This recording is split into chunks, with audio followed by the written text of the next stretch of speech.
কেবিনের দাম একটু বৃদ্ধি, আগে 1000 টাকা ছিল সিঙ্গেল, এখন 1200 টাকা করছে। কেবিনের ভাড়া যদি 1000 টাকা হয়, ওই কেবিনের ভাড়া এই সময় তারা 1500 টাকা বসে থাকে, 2000 টাকা চেয়েও বসে থাকে।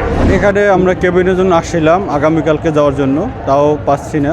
এবং কেবিনের দাম একটু বৃদ্ধি, আগে 1000 টাকা ছিল সিঙ্গেল, এখন 1200 টাকা করছে। আর ডাবলটা 2000 টাকা ছিল 2400 টাকা, কিন্তু তাও পাওয়া যাচ্ছে না।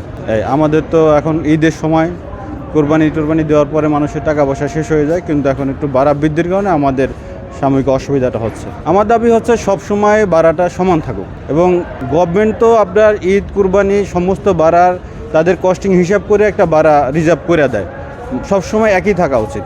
মানুষজন ঈদে কুরবানি একটু বাড়িতে যাতায়াত করবে, এখানে আসলেই বাড়তি বেশি পাওয়া যাচ্ছে না, এটার জন্য আমাদের হচ্ছে যে সবসময় যাতে সমান থাকে, এটা হলো মূল দাবি। শুধু লঞ্চটা প্রতিটা পরিবহন ক্ষেত্রে আমরা দেখি যে ঈদে আসলেই লঞ্চ ভাড়া বাড়ে বা বাস ভাড়া বাড়ে। এই যে মানুষের জন্য একটা ভোগান্তির কারণ। অনেক গরিব মানুষ ফ্যামিলি নিয়ে যারা ঢাকা শহরে থাকে, ফ্যামিলি সহ 8-10 জন মিলে আসে, তাদের জন্য এই টাকাটা কিন্তু অনেক বেশি টাকা।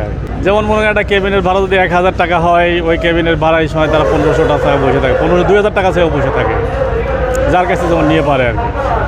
আমাদের দাবি যে সবসময় যাতে একই রকম ভাড়া থাকে। ভাড়াটা নিয়ন্ত্রণ করলে ভালো হতো, এটা প্রশাসনের দেখা উচিত। সাধারণ মানুষের সাথে ভোগান্তি হয়, আর এটা যদি প্রশাসন মনিটর করলে তাহলে এটা করতে পারতো না লঞ্চ কর্তৃপক্ষ। এই ঈদ উল আজহা উপলক্ষে এখানে আমাদের নৌ পুলিশের তরফ থেকে একটা কন্ট্রোল রুম খোলা হয়েছে। এই কন্ট্রোল রুমের থেকে আমরা সার্বক্ষণিক 15 থেকে 20 জন লোক ডিউটি করছি। ডিউটিতে আমরা সবসময় টহলে আছি, এখানে যাতে কোনো রকম উচ্ছৃঙ্খল বা বিশৃঙ্খলা কোনো কিছু না ঘটে, এই জন্য আমরা সার্বক্ষণিক আর কি তৎপরতা আছি। আমাদের এখানে ডিউটিতে বিভিন্ন সময় এবং যখন লঞ্চগুলো ছেড়ে যাবে বিকাল থেকে এখানে আমাদের নৌ পুলিশের